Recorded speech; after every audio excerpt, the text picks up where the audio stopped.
Bonjour à toutes et à tous, merci pour votre fidélité.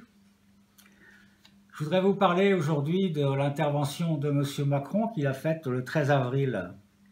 Comme lors de ses précédentes interventions, vous avez sans doute vu ce qui s'était passé sur le petit écran.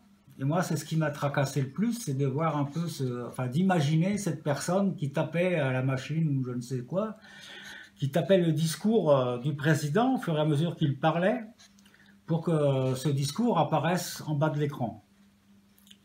Alors je me disais, oh là il y a une faute, va-t-il la voir ou va-t-il pas la voir? Et là il y avait, oh il y a une erreur de mot, et là il y a un participe passé qui n'est pas bien accordé, est-ce qu'il va s'en apercevoir? Ouf, il l'a vu, ah il l'a vu, tant mieux, il l'a vu, il revient en arrière, il corrige, mais est-ce qu'il va rattraper le président? Parce que le président lui il l'a pas attendu, il continue de parler. Ah là là, puis aussi il y a des mots qui vont rester dans les annales. Entre autres, le mot le plus célèbre de la dernière fois, c'est le mot fouture. Fouture. Alors c'est un lapsus qui est intéressant, mais aussi qui est inquiétant, parce que est-ce que ça veut dire que le futur est foutu? Enfin bref, cette lecture, moi, elle m'a prise plus que l'écoute du président de la République. Alors je me suis dit, mais pourquoi a-t-il imposé ce périlleux exercice? Peut-être pour nous faire croire qu'il connaissait son discours par cœur et qu'il fallait le taper au fur et à mesure qu'il parlait. Alors qu'en fait, son discours, il avait été écrit auparavant et qu'il aurait pu le passer, par exemple, aux responsables des chaînes télévisées pour qu'eux, avant le discours, fassent une bande qui aurait défilé en bas de l'écran, doucement, lentement et sûrement. Et puis ça aurait aussi été plus facile pour les malentendants de lire ça que aussi de se faire du mouron pour les accords ou des choses comme ça. Voilà. Je voudrais vous dire autre chose aussi. C'est-à-dire que le déconfinement, cette fois, le déconfinement, il risque de ne pas se faire très tranquillement. Alors je voudrais prendre deux exemples.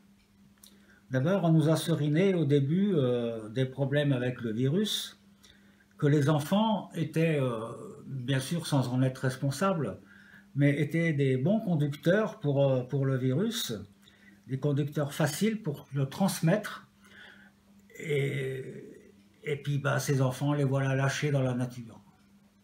Alors qu'est-ce qui va se passer? Il y a la reprise des écoles, reprise des crèches, ouverture des crèches.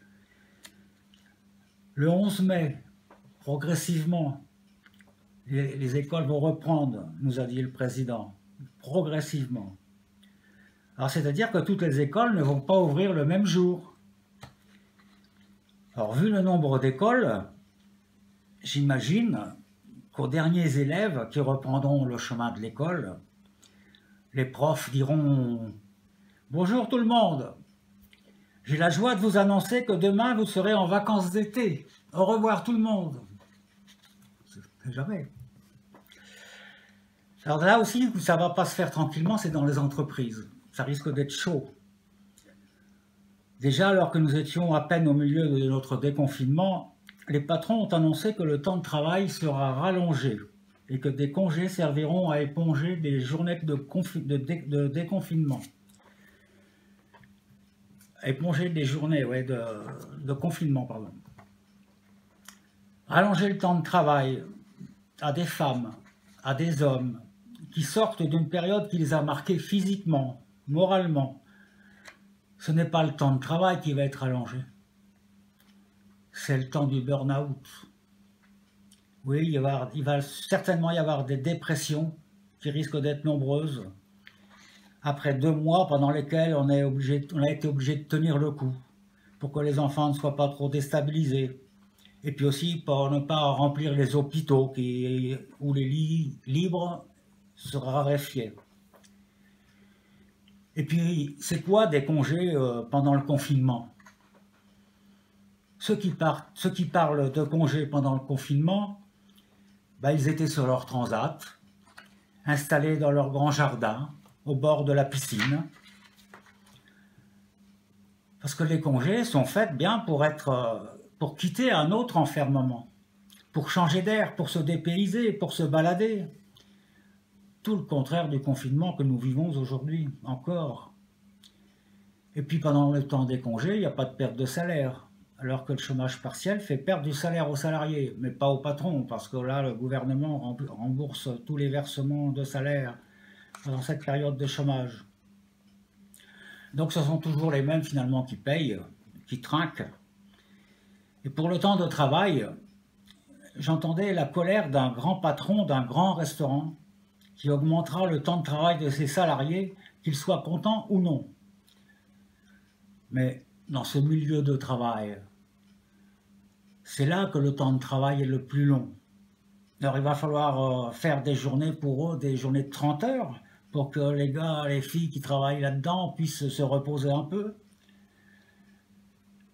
Est-ce qu'on vivra dans un monde encore pire après ce déconfinement? Pire qu'avant?